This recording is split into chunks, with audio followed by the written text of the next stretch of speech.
Hello नमस्ते सत श्री अकाल। तो कैसा है आपका हाल चाल। तो आज हम लोग क्या पढ़ेंगे, तो आज हम लोग पढ़ेंगे वर्ण विचार का जो है व्याकरण का ही जो है एक भाग है, उसका ऑब्जेक्टिव देखेंगे। टोटल जो है 40 ऑब्जेक्टिव है और जो है इससे जितना भी सवाल आएगा वर्ण विचार से इसी 40 में से आएगा।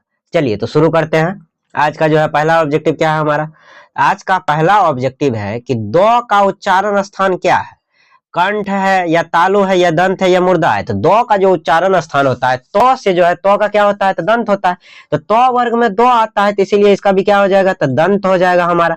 और इसका क्या ट्रिक था, तो इसका ट्रिक था केटीएम दो, के टी एम डी ओ। यहाँ देखो क्या है हमारा, के से को और टी से आ जाता है हमारा तालु, के से कंठ तालु मुर्धा, और ये हमारा क्या हो गया, तो ये हमारा डी से जो जाता है दंत, और ये से ओ से ओष्ठ। तो ये हमारा के से क हो गया, ठीक, क से कंठ और टी से जो है हमारा तालु हो गया। तो ये हमारा हो गया, क के बाद क्या आता है, तो चौ छो, तो ये हमारा जो है चौ छो के लिए हो गया। और ये हमारा क्या हो गया, तो मूर्धा जो है टोट से जो है टो वर्ग के लिए।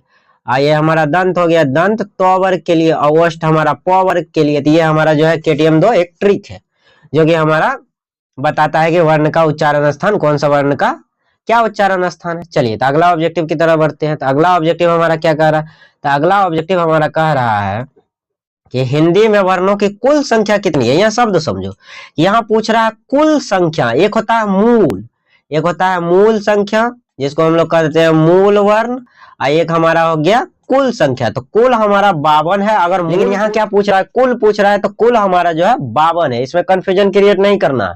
ये सारे ऑप्शन में 44 भी दिया हुआ 52 भी दिया हुआ, तो ऐसा नहीं करना है। ये हमारा जो है कुल पूछ रहा है तो 52। और चलिए तो आगे बढ़ते हैं, अगला ऑब्जेक्टिव देखते हैं। अगला ऑब्जेक्टिव हमारा क्या कह रहा है, तो अगला ऑब्जेक्टिव कह रहा है कि वो का उच्चारण स्थान क्या है। तो वो जो होता है हमारा उसका उच्चारण स्थान क्या है, तो वो का उच्चारण स्थान होता है दंतोष्ठ, यानी दांत प्लस ओष्ठ। दंत और ओष्ठ दोनों का जो है प्रयोग होता है वो बोलने में। जब वो बोलोगे जैसे वो, तो वो में दांत भी टच हो जाता है और जो है होंठ भी टच हो जाता है, इसलिए जो इसको कहते हैं दंत ओष्ठ। चलिए तो अगला ऑब्जेक्टिव देखते हैं। अगला ऑब्जेक्टिव हमारा क्या है, तो ओ का उच्चारण स्थान क्या है। ओ का उच्चारण स्थान क्या है, तो ओ का उच्चारण स्थान है हमारा कंठ। कंठ से जो है ओ जो है बोला जाता है। जैसे बोलो ओ, तो देखना कंठ पे हाथ रख के बोलोगे तो कंठ जो है आवाज जो है लगता है कि वहीं से निकल रहा है, कंठ से आवाज निकलता है। चलिए तो अगला ऑब्जेक्टिव देखते हैं। अगला ऑब्जेक्टिव हमारा क्या है, तो अगला ऑब्जेक्टिव है कि वर्णों के समूह को क्या कहते हैं। बेझिझक मार दो वर्णमाला, बचपने से सर पढ़ते आए हैं, वर्णों के समूह को वर्णमाला कहते हैं। चलिए तो अगला ऑब्जेक्टिव देखते हैं। तो अगला ऑब्जेक्टिव है हमारा कि मो का उच्चारण स्थान क्या है। तो प का उच्चारण स्थान क्या होता है, सर जी प का उच्चारण स्थान ओष्ठ होता है। तो प में ही आता है मो, प वर्ग में, तो इसका भी ओष्ठ हो जाएगा। प में जितना आएगा प प ब भ म वो सारा ओष्ठ हो जाएगा हमारा, तो इसीलिए जो है ओष्ठ हो गया, यानी होंठ से जो है होंठ जो है टच हो जाता है इसको बोलने में। तो अगला देखते हैं। अगला ऑब्जेक्टिव है हमारा हिंदी में अंतस्थ वर्णों की संख्या कितनी है। तो हिंदी में जो अंतस्थ वर्ण है वो कितने हैं, तो टोटल हमारा अंतस्थ वर्ण 4 है। कौन कौन से है, तो यो है हमारा, ठीक है, रो है हमारा, उसके बाद हमारा लो है, और उसके बाद क्या है हमारा, तो उसके बाद हमारा वो है। तो ये सारे जो है हमारे क्या हो गए, तो ये हमारे जो है अंतस्थ हो गए। ये ऑब्जेक्टिव जो है ना बिहार बोर्ड में जो है पूछा है, ये वाला भी पूछा है, फिर जो है उष्म व्यंजन भी पूछा है कि उष्म वर्णों की संख्या कितनी है। चलिए तो अगला ऑब्जेक्टिव देखते हैं। अगला ऑब्जेक्टिव क्या है हमारा, इसमें जितना भी ऑब्जेक्टिव है ना बिहार बोर्ड में ही पूछा गया ऑब्जेक्टिव है, इसीलिए जो है हम इसको करवा रहे हैं कि जो है क्वेश्चन बैंक का है, तो निश्चित तौर पे जो है इसी से पूछता है। चलिए तो आगे बढ़ते हैं। अगला ऑब्जेक्टिव क्या है तो हमारा, तो अगला ऑब्जेक्टिव है तालम सो का उच्चारण स्थान क्या है। नाम से समझो, तालम सो, बेझिझक मार दो तालु, उतना टेंशन नहीं लेना है, तालम सो तालु। अगला देखते हैं। अगला ऑब्जेक्टिव क्या है हमारा, तो अगला ऑब्जेक्टिव हमारा कि हरस्व ई का जो है हरस्व ई वर्ण है। कौन सा वर्ण है, तो हरस्व वाला ई है, यानी छोटी ई, तो हरस्व जो है स्वर हो जाएगा ये, हरस्व स्वर। और दीर्घ रहता है, यानी जो है हेई वाला रहता है जिसको हम लोग दीर्घ ई कहते हैं, तो ये हमारा क्या हो जाता है, तो ये दीर्घ हो जाता है, तो ये हमारा जो है हरस्व ई है, तो इसीलिए हरस्व वर्ण हुआ ये। अगला ऑब्जेक्टिव क्या है हमारा 10 नंबर, तो छ का उच्चारण स्थान क्या है। सर चौ का उच्चारण स्थान क्या होता है, के टी एम, यानी के से क आ गया, ठीक है, क के बाद क्या आता है, चौ चौ आता है, तो टी, टी से तालु, तो चौ का जो उच्चारण स्थान क्या हो जाएगा सर, तालु हो जाएगा। तो 10 नंबर का बी ऑप्शन हमारा बिल्कुल सही है। अगला ऑब्जेक्टिव देखते हैं। अगला ऑब्जेक्टिव क्या है हमारा, तो ये केटीएम दो ट्रिक याद रखोगे सब बन जाएगा। व्यंजन के कितने प्रकार होते हैं, तो व्यंजन वर्ण के कितने प्रकार होते हैं, तो व्यंजन वर्ण के हमारे 3 प्रकार होते हैं। ठीक, व्यंजन वर्ण के कितने प्रकार होते हैं? तो 3 प्रकार होते हैं। चलिए तो अगला ऑब्जेक्टिव देखते हैं हमारा, स्पर्श व्यंजन, उष्ण व्यंजन और अंतस्थ, ये व्यंजन वर्ण के प्रकार है। तो अगला ऑब्जेक्टिव क्या है? तो अगला ऑब्जेक्टिव है क का उच्चारण स्थान क्या है सर? पहला। केटीएम 2 में पहला के आ गया, के से हमारा क होता है और के से हमारा कंठ होता है, तो कंठ मार दीजिए बस। अगला ऑब्जेक्टिव देखते हैं, अगला ऑब्जेक्टिव क्या है हमारा?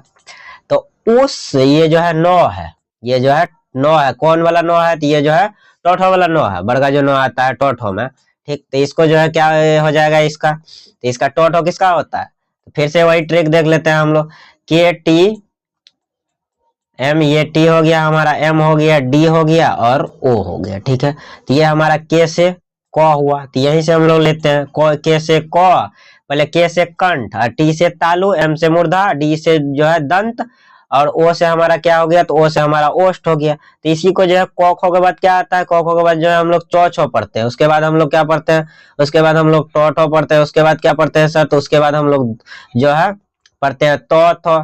ठीक, उसके बाद क्या पढ़ते हैं? तो उसके बाद हम लोग पढ़ते हैं पॉफ। तो ये हमारा जो है कंठ में क्या आया? तो को आ गया। फिर उसके बाद जो है तालु में क्या आया? चो आया। मूर्धा में क्या आया? तो टो आया। इसी टो का वर्ग हमारा क्या है? तो ये नो आता है टो वर्ग में, तो इसका मूर्धा हुआ, तो इसका भी हमारा क्या हो जाएगा? 13 नंबर मूर्धा हो जाएगा। चलिए तो अगला ऑब्जेक्टिव देखते हैं हमारा कि अगला ऑब्जेक्टिव क्या है। तो अगला ऑब्जेक्टिव है हमारा कि स्वर वर्णों की संख्या कितनी है। ये ऑब्जेक्टिव बिहार बोर्ड वाला है, सो जो है 11 जो है हमारा स्वर वर्णों की संख्या। अगला ऑब्जेक्टिव क्या है हमारा? चलिए तो अगला ऑब्जेक्टिव देखते हैं। अगला ऑब्जेक्टिव हमारा क्या है? Objective number 15। तो भ का उच्चारण स्थान क्या है? तो भ का उच्चारण स्थान हमारा क्या होता है? प फ का क्या होता है? ओष्ठ होता है, तो यह भी हमारा प वर्ग में आया था, इसीलिए ओष्ठ हो गया। अगला ऑब्जेक्टिव देखते हैं। अगला ऑब्जेक्टिव क्या है? तो अक्षौ ध्वनि किसके अंतर्गत आता है? अक्षौ ध्वनि हम लोग जो है संयुक्त वर्ण के अंतर्गत आता है, यह संयुक्त है, संयुक्त वर्ण है। एक होता है संयुक्त व्यंजन, ये हमारा क्या हो गया? संयुक्त वर्ण हो गया, तो यह हमारा संयुक्त वर्ण के अंतर्गत आता है। चलिए तो अगला ऑब्जेक्टिव देखते हैं। अगला ऑब्जेक्टिव क्या है हमारा? तो अगला ऑब्जेक्टिव है जौ का उच्चारण स्थान क्या है? चौ का क्या होता है सर? तो चौ का उच्चारण स्थान हमारा हो जाता है तालु, तो यह इसका भी क्या हो जाएगा? तो इसका भी हमारा तालु हो जाएगा, केटीएम 2। अगला देखते हैं, अगला ऑब्जेक्टिव क्या है? लौ का उच्चारण स्थान क्या है? तो लौ का उच्चारण स्थान हमारा हो जाता है दंत, क्या हो जाता है सर? तो दंत हो जाता है। चलिए तो अगला ऑब्जेक्टिव देखते हैं। अगला ऑब्जेक्टिव क्या कर रहा है हमारा? अगला ऑब्जेक्टिव है अय का उच्चारण स्थान क्या है? तो अय का उच्चारण स्थान है कंठ तालु। जब अय बोलते हैं तो इसका कंठ और तालु दोनों का प्रयोग होता है। अगला देखते हैं। अगला ऑब्जेक्टिव है ठो का जो है उच्चारण स्थान क्या है? तो ठो का उच्चारण स्थान है हमारा मूर्धा। मुर्दा नहीं है, ये मूर्धा है। चलिए तो अगला ऑब्जेक्टिव देखते हैं हमारा। अगला ऑब्जेक्टिव है ऊ, ये जो है दीर्घ ऊ है। बड़ी ऊ का उच्चारण स्थान क्या है? तो बड़ी ऊ का उच्चारण स्थान ओष्ठ होता है। बड़ी ऊ तो होंठ टच होता है, इसीलिए ऊ हो गया। गौ का उच्चारण स्थान क्या होता है? तो हमारा जो है क ख का जो है कंठ होता है, तो गौ भी जो है उसी में आ गया, क ख में। चलिए तो अगला ऑब्जेक्टिव देखते हैं। अगला ऑब्जेक्टिव क्या है? निम्नलिखित में से अंतस्थ व्यंजन कौन सा है? अंतस्थ व्यंजन कौन सा है? तो अंतस्थ व्यंजन हमारा लो है। अगला देखते हैं। अगला ऑब्जेक्टिव क्या है? तो धो का उच्चारण स्थान क्या है? ये तो थो में आता है। तो का क्या होता है? तो दंत होता है, तो इसका भी क्या हो जाएगा? दंत हो जाएगा। चलिए तो अगला देखते हैं। अगला ऑब्जेक्टिव हमारा क्या कह रहा है? ओ का उच्चारण स्थान क्या होता है? तो ओ का जो उच्चारण स्थान होता है कंठ ओष्ठ, ये दोनों मिलके जो है ओ का उच्चारण करते हैं। अगला देखते हैं। अगला है बो का उच्चारण स्थान क्या है? बो, पो फो बो भो मो, यानी जो पो फो में आ रहा है, पो का क्या होता है? ओष्ठ होता है, तो इसीलिए इसका भी क्या हो जाएगा? ओष्ठ हो जाएगा। अगला देखते हैं। अगला चलिए तो अगला ऑब्जेक्टिव क्या है हमारा? अगला है दंत सो का उच्चारण स्थान क्या है? तो दंत सो, तो दंत मार दो बस। अगला देखते हैं। अगला क्या है हमारा? तो अगला ऑब्जेक्टिव है यो को किस वर्ण के अंतर्गत रखा जाता है? यो हमारा कौन सा वर्ण है? तो यो जो हमारा होता है, यह हमारा जो हो जाता है अंतस्थ व्यंजन। चलिए तो आगे देखते हैं। अगला क्या है हमारा? तो अगला ऑब्जेक्टिव है घो का उच्चारण स्थान क्या है? क से केटीएम, क से कंठ, मार दो घो। अगला ऑब्जेक्टिव देखते हैं। अगला ऑब्जेक्टिव है ढ का उच्चारण स्थान क्या है? ढ का उच्चारण स्थान क्या है? तो इसका मूर्धा है।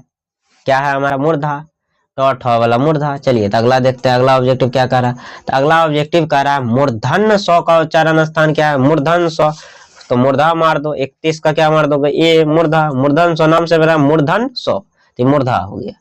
अगला देखते हैं, अगला ऑब्जेक्टिव क्या है, तो फ का उच्चारण स्थान क्या है, ओष्ठ है, प फ ब भ म ओष्ठ। अगला देखते हैं, अगला है ह का उच्चारण स्थान क्या है, ह का जो उच्चारण स्थान होता है क्या होता है, तो इसका कंठ होता है, ह कंठ से आवाज निकलता है, तो कंठ हो गया। अगला ऑब्जेक्टिव क्या है, अक्ष त्र ज्ञ को क्या कहते हैं, इन जो है ये तीनों को हम लोग क्या कहते हैं, तो इन तीनों को हम लोग कह देते हैं संयुक्त व्यंजन। ये जो है दो व्यंजनों से मिलकर बना है, इसीलिए इसको कह देते हैं संयुक्त व्यंजन। अगला ऑब्जेक्टिव देखते हैं, अगला ऑब्जेक्टिव हमारा क्या कह रहा है, तो निम्नलिखित में से किसे अयोगवा कहा जाता है, विसर्ग और अनुस्वार को अयोगवा कहते हैं, आप ही तो पढ़ाए पिछला जो है हम जो है वीडियो में इसको पढ़ाए हैं, तो इसका जो है वीडियो जरूर देखिएगा अयोगवा वाला। चलिए तो आगे बढ़ते हैं, अगला ऑब्जेक्टिव देखते हैं।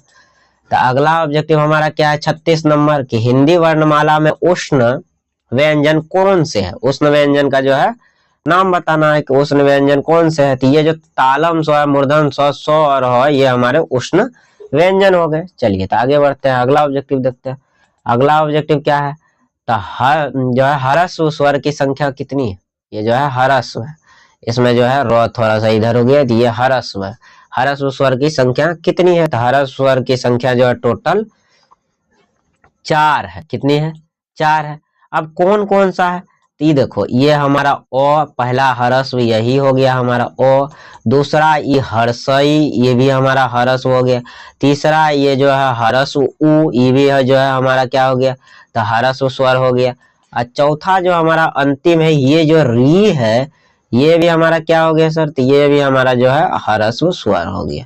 चलिए तो अगला ऑब्जेक्टिव देखते हैं, अगला ऑब्जेक्टिव क्या है हमारा, तो जिन वर्णों का उच्चारण स्वर की सहायता से किया जाता है उन्हें क्या कहते हैं, स्वर की सहायता पूछ रहा है, स्वर नहीं कह देंगे, ये पूछ रहा है स्वर की सहायता से, तो हमारा व्यंजन, स्वर में किसी को जो है किसी का जरूरत नहीं पड़ता, वो अकेले काफी है, लेकिन व्यंजन को स्वर की जरूरत पड़ती है। चलिए तो अगला ऑब्जेक्टिव देख लेते हैं कि अगला ऑब्जेक्टिव हमारा क्या कह रहा है, अगला ऑब्जेक्टिव है हमारा